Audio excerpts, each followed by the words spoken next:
Hey everyone, welcome to today's video. So today I have a sit down homemaker chat. So if you're new to my channel, this is where I go and sit down, have a little chat, express to you all the things that have been on my mind as a stay-at-home mom, a homemaker. Go ahead and grab a snack, grab a drink, and let's go ahead and dive into this homemaker chat.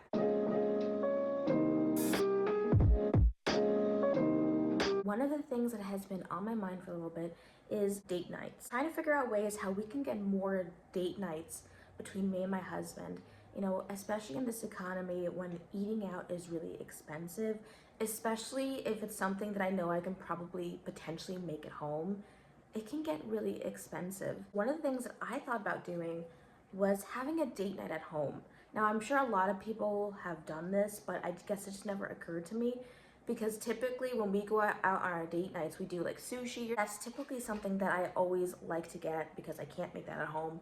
I've tried and that was like a major fail. It was really bad. Most of the reason why I wanted to do that is number one, we can have them more often. My thought process was that I'd make her something to eat. I'd put my daughter to bed. I'll make something for us to eat. That's a little bit more special. That is not necessarily something I would typically make throughout the week. So maybe it might take a little more time. It would be like a charcuterie board. I know we've done that in the past where we would go to Aldi and look, Aldi has some really good cheeses and meats. They're pretty affordable. Like I've gotten a lot of stuff with just 20 bucks. Maybe I might do a video of that, of like maybe a vlog or something. I definitely think that's a way that him and I can reconnect, to be able to have more time with just me and him, still continue those date nights without having to depend on anybody to watch her. So she's here and I know that she's gonna be okay. Pantry staples. For me, I like to go and keep certain things in the pantry at all times. Like if you see my grocery hauls, you know that I keep a lot of pasta in my pantry because I can always figure out some sort of meal with pasta. Like we always have some sort of chicken or meat, and then I can always figure out some sort of pasta dish, whether it's just like a rustic thing or maybe it's aglio olio where it's just an oil and red pepper flakes and Parmesan cheese pasta. And I feel like even for my daughter, I know that's something she will always eat is pasta. For lunches for her, I always keep some sort of like mac and cheese or maybe those pasta sides. I will give her that to her for dinner or something. I'll cook it in chicken broth instead of milk. That way it has a little bit extra protein in it. I live in a state that has tornadoes. It's always important to have some sort of emergency food where let's say you don't have any power, you don't have anything like that, you don't even have your water working, like keeping those at home because you just never know for an emergency situation. Have like extra boxes of cereal. We have like maybe Spam or something. My daughter will always eat cereal or peanut butter sandwiches, so I make sure I either bake some bread or I have like bread and a lot of peanut butter or something that I know that she will eat for sure, hands down. Like when it's an emergency, I'm not trying to get her to try something new. I'm just making sure that she eats. I love meal planning. It's one of my favorite things to do.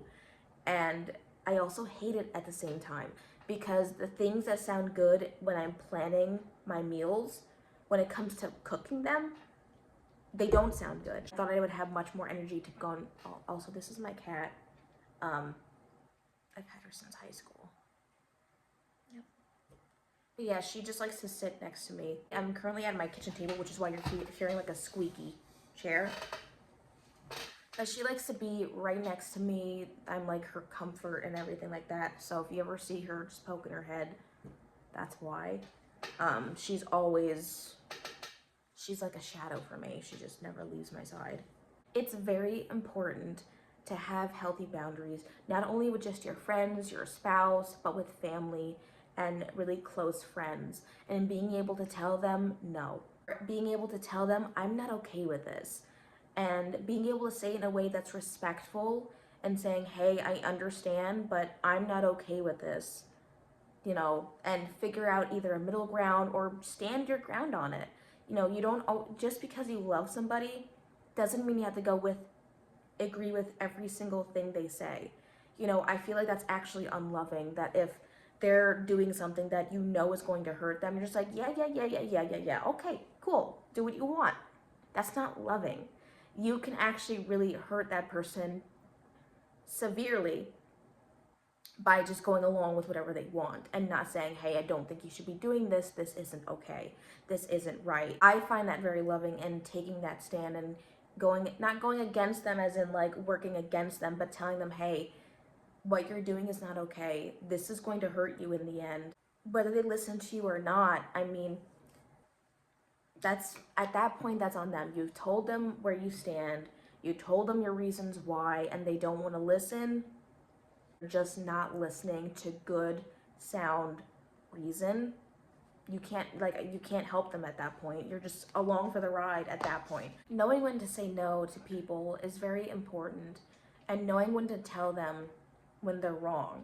Of course, do everything in love and make sure you're saying it in a way that is obviously respectful. You're not nasty. At the end of the day, like, you can give somebody sound reason, and if they don't take it, create their own drama. That at that point, that's on them, because you've warned them and you warned them and they didn't listen. You don't have to be a yes man to show that you love somebody. You can say no and still love somebody to absolute pieces. You don't have to just go along with them the whole time. So here is the homemaker tip. When you are sauteing your vegetables, make sure you salt everything in stages. So here's an example. You're sauteing some onions, salt the onions. You're sauteing some peppers, or you add peppers to it, or carrots, salt that too. Salt everything in stages. That way it builds the flavor of your dishes. Notice when I do that, it builds and adds depth to my dishes. The only thing I don't salt is like pork or bacon, or like things that are really salty. Guys, I really hope you enjoy this homemaker chat, and stay tuned for more. I do have some more coming up soon. I'm actually pre-filming a little bit for a vacation. This video, give it a thumbs up, and be sure to subscribe and hit that bell notification button, and I will see you in my next one. Bye.